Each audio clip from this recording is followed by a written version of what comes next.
भाविकांच्या जयघोषात ढोल ताशांच्या गजरात कुडाळमधील सिंधुदुर्ग राजा गणरायाचे विसर्जन अतिशय भक्तिमय वातावरणात पार पडले।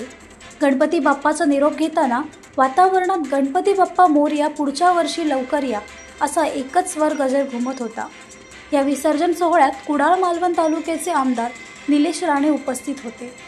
त्यांच्या हस्ते गणरायाची विधिवत महापूजा संपन्न झाली व कुडाळ ग्रामस्थ तसेच इतर गणेश भक्तांनी मिळून बाप्पाची मनोभावे आरती केली। ढोल ताशाच्या निनादात सिंधुदुर्ग राजाचे विसर्जन झाले।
कोकण संवादच्या ताज्या घडामोडींसाठी चॅनलला सबस्क्राइब करा आणि बेल आयकॉनला क्लिक करा।